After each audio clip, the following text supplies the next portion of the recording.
Iran विरुद्ध America आणि Israel 28 फेब्रुवारीला सुरू झालेलं हे युद्ध आता प्रचंड मोठं झालंय। मागच्या 3 दिवसांमध्ये मिडल ईस्टमध्ये अनेक घडामोडी घडतात। इराणचे supreme leader Ayatollah Ali Khamenei हे इस्रायलच्या हल्ल्यामध्ये ठार झाले। त्यांच्यासोबत इराणच्या टॉप लीडरशिपचा सुद्धा खात्मा झालेला आहे। त्यानंतर आता इराणी सैन्यानं बदल्याची घोषणा केलेली असून इराणनं इस्रायलवरती आणि अमेरिकन बेसिसवरती आपले हल्ले तीव्र केलेले आहेत। दुसरीकडे इस्रायल आणि अमेरिका सुद्धा तितक्याच ताकदीनं इराणवरती हल्ले चढवतायत। अल जझीराच्या रिपोर्टनुसार अमेरिका आणि इस्रायलनं आतापर्यंत इराणच्या 1000 पेक्षा जास्त ठिकाणांवरती हल्ले केलेत, ज्यामध्ये 200 पेक्षा जास्त लोकांचा मृत्यू झालाय तर 800 पेक्षा जास्ती लोक जखमी आहेत। आता मिडल ईस्टमध्ये हे भीषण युद्ध सुरू असताना त्या भागातला कोणता देश कोणाच्या बाजूने हा प्रश्न खूप महत्त्वाचा ठरतो। मिडल ईस्टमध्ये इस्रायल वगळता इतर सगळे देश मुस्लिम आहेत, पण त्यांच्यामध्ये सुद्धा वेगवेगळे गट पडलेले आहेत। काही मुस्लिम देश हे अमेरिकेच्या बाजूचे आहेत तर काही इराणच्या बाजूने आहेत। या सगळ्यामध्ये चीन असेल, रशिया, यूके आणि फ्रान्स यांसारख्या देशांची भूमिका सुद्धा महत्त्वाची ठरते। त्यामुळेच इराण अमेरिका इस्रायल युद्धात कुठला देश कोणाच्या बाजूने आहे, इराणकडे किती देशांचा पाठिंबा आहे आणि अमेरिकेकडे किती देशांचा पाठिंबा आहे, या युद्धामध्ये या सगळ्यांची भूमिका नेमकी काय आहे समजून घेऊयात आजच्या व्हिडिओच्या माध्यमातून। नमस्कार, मी आरती आणि तुम्ही बघताय बोल भिडू। सुरुवात करूयात ती अमेरिकेच्या बाजूने असणाऱ्या देशांपासून। इस्रायल हा अमेरिकेच्या बाजूने असणारा सगळ्यात जवळचा मित्र देश आहे। या युद्धामध्ये इस्रायलचा थेटपणे सहभाग आहे। खरं तर इस्रायलनं अमेरिकेच्या मदतीनंच इराण विरुद्ध ऑपरेशन रोरिंग लायन सुरू केलेलं आहे। या माध्यमातून इस्रायल इराणमधल्या महत्त्वाच्या शहरांना टार्गेट करताय। सुप्रीम लीडर असणारे खामेनेई यांना मारण्यामध्ये इस्रायली इंटेलिजन्सची भूमिका ही सगळ्यात महत्त्वाची होती। खामेनेई तेहरानमध्ये कुठे लपलेले आहेत याची माहिती इस्रायलची गुप्तचर यंत्रणा मोसादनंच मिळवली होती। मोसादचे अनेक ग्राउंड वर्कर्स जे आहेत ते इराणमध्ये ऍक्टिव्ह असल्याचं म्हटलं जातं। मोसाद आणि अमेरिकेची गुप्तचर यंत्रणा CIA मागच्या अनेक महिन्यांपासून एकत्रितपणे काम करतेय। त्यामुळेच आता युद्ध सुरू झाल्यानंतर इराणनं सुद्धा इस्रायलच्या तेल अवीव आणि हैफा सारख्या महत्त्वाच्या शहरांना टार्गेट केल्याचं पाहायला मिळतंय। आता मुस्लिम देशांबद्दल बोलायचं झालं तर सध्या मिडल ईस्टमध्ये बहुतेक मुस्लिम देश हे न्यूट्रल राहण्याचा प्रयत्न करतायत। ते इस्रायल प्रमाणे थेटपणे इराणवरती हल्ले करत नाहीयेत, पण इराणकडनं त्यांच्यावरती मात्र हल्ले होताना दिसतायत।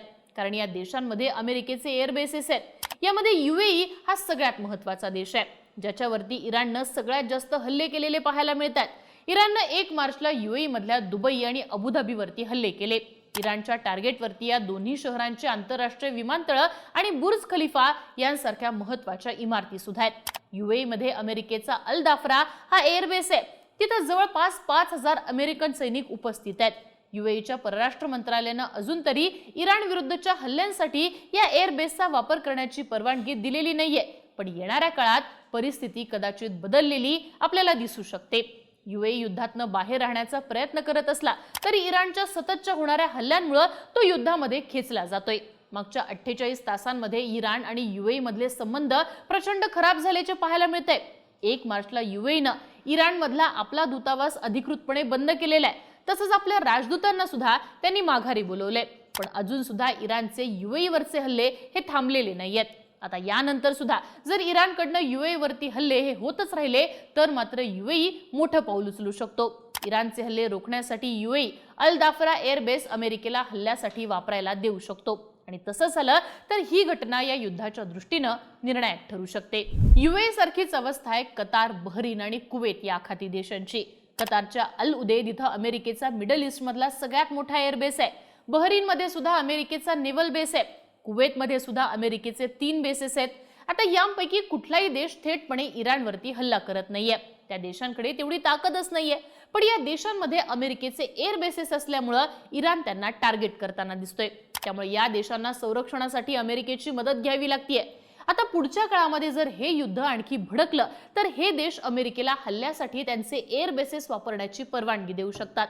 त्यामुळे युद्धामध्ये या देशांची भूमिका नेमकी काय असेल याकडे संपूर्ण जगाचं लक्ष लागून राहिलेलं आहे। या युद्धामध्ये अमेरिकेच्या बाजूने ठामपणे उभा असलेला सगळ्यात महत्त्वाचा मुस्लिम देश आहे तो म्हणजे सौदी अरेबिया। सौदी अरेबिया हा इस्रायल नंतर अमेरिकेचा या भागातला सगळ्यात जवळचा मित्र देश आहे। अनेक रिपोर्टनुसार सौदी अरेबियाचे क्राउन प्रिन्स मोहम्मद बिन सलमान यांनीच अमेरिकेला इराणवरती हल्ला करण्यासाठी आग्रह केला होता असं सांगण्यात येते। बिन सलमान आणि डोनाल्ड ट्रम्प मागच्या महिन्याभरापासून सातत्याने संपर्कात होते। सौदी अरेबिया सुद्धा थेट इराणवरती हल्ला करत नाहीये, पण अमेरिकेचे एअर बेसेस सौदीमध्ये असल्यानं इराण हे सौदीला टार्गेट करताना दिसतोय. सौदी अरेबियात अमेरिकेचा प्रिन्स सुलतान नावाचा एअर बेस आहे, जो राजधानी रियाद पासून फक्त 60 किलोमीटर इतक्या अंतरावर आहे. तिथं 2000पेक्षा जास्त अमेरिकन सैनिक तैनात आहेत. याशिवाय या युद्धामध्ये युके, फ्रान्स आणि कॅनडा यांच्यासारखे पाश्चिमात्य देश सुद्धा अमेरिकेकडनंच असल्याचं पाहायला मिळतंय. असं असलं तरी इराण सुद्धा काही एकटा नाहीये. इराणला मिडल ईस्ट मधल्या काही देशांची आणि जगातल्या आणखी मोठ्या देशांची मदत होताना दिसतीये. आता या युद्धामध्ये इराणच्या बाजूने नेमके कोणकोणते देश आहेत ते बघूयात. मिडल ईस्ट मधला एक देश इराणच्या बाजूने भक्कमपणे उभा आहे असं म्हणता येतं. हा देश म्हणजे लेबनॉन. यामागचं कारण आहे त्या देशातली हिजबुल्ला ही संघटना. खरं तर लेबनॉनचं सरकार या युद्धामध्ये तटस्थ राहण्याचा प्रयत्न करतंय, पण हिजबुल्ला ही संघटना इस्रायलच्या विरोधात आहे. इराणनं याच संघटनेचा वापर इस्रायल विरुद्ध प्रॉक्सी म्हणून केलेला आहे. इराण आणि इस्रायल हे एकमेकांपासून दूर आहेत, पण लेबनॉनच्या सीमा मात्र इस्रायलला लागून आहेत. त्यामुळे हिजबुल्ला तिथनं थेटपणे इस्रायलवरती हल्ले करतोय.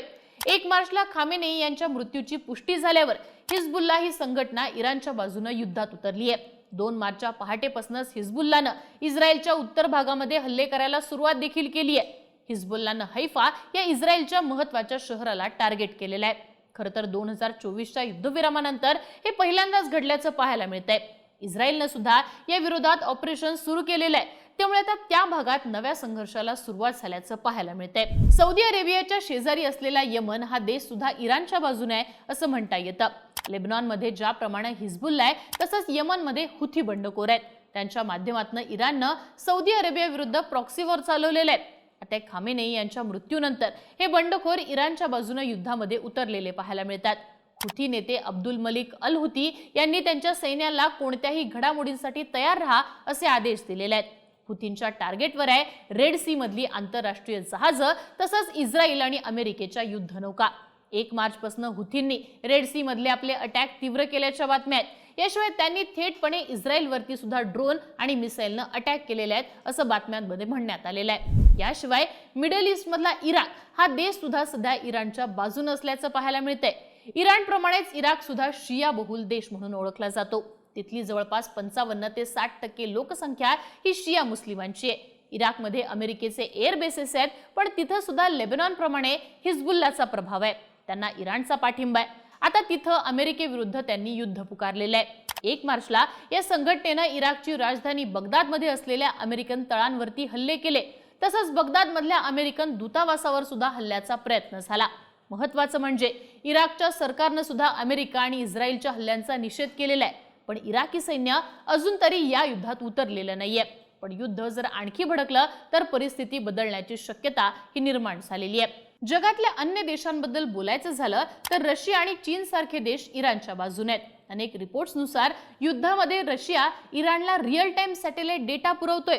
याशिवाय रशियाची S-400 सारखी डिफेन्स सिस्टीम सुद्धा इराणच्या मदतीला आहे. रशियानं खामेनेई यांच्या हत्येचा तीव्र शब्दांमध्ये निषेध केलेला आहे. हे आंतरराष्ट्रीय कायद्याचं उल्लंघन असल्याचं रशियाचं म्हणणं आहे. खरं तर काही महिन्यांपूर्वीच बातम्या आल्या होत्या की तणावाच्या परिस्थितीत खामेनेई हे रशियाला पळून जाऊ शकतात. त्यावरूनच इराण आणि रशिया यांच्यामध्ये किती जवळचे संबंध आहेत हे लक्षात येतं. यानंतर चीनबद्दल बोलायचं झालं तर चीन इराणला आर्थिकदृष्ट्या मदत करतोय. पाश्चात्य देशांनी इराणवरती निर्बंध लादल्यापासून चीनने इराणसोबतचा आपला व्यापार हा वाढवलेला आहे. या 2 देशांमध्ये मोठ्या प्रमाणात तेलाचा व्यापार होता. आता खामेनेई यांच्या हत्येचा सुद्धा चीननं तीव्रपणे निषेध केलेला आहे. अशा प्रकारे इराण आणि अमेरिका इस्रायल यांच्यातल्या युद्धामुळे पुन्हा एकदा जगाची विभागणी 2 भागांमध्ये झालेली पाहायला मिळतेय. मिडल ईस्ट मधल्या बहुतेक देशांना अमेरिकेसोबत जाण्याशिवाय पर्याय नाहीये. पण काही देश जसं की इराक, लेबनॉन आणि यमन सारखे देश अमेरिकेच्या विरोधात आहेत. ते आता इराणच्या बाजूने येताना दिसतात. रशिया आणि चीन सुद्धा इराणकडनं आहे. तर फ्रान्स, युके यांच्यासारखे पाश्चिमात्य देश मात्र अमेरिकेकडनंच मैदानात उतरताना दिसतात. त्यामुळे आता या युद्धामध्ये नेमकी कोणती बाजू वरचढ ठरते हे पाहणं महत्त्वाचं असणार आहे. तुम्हाला या सगळ्या परिस्थितीबाबत काय वाटतं? युद्धामध्ये भारताची भूमिका नेमकी काय असावी? याबद्दलची तुमची मतं आणि प्रतिक्रिया कमेंट बॉक्समध्ये लिहून कळवा आणि बोलबिडूच्या YouTube चॅनलला नक्की सबस्क्राइब करा.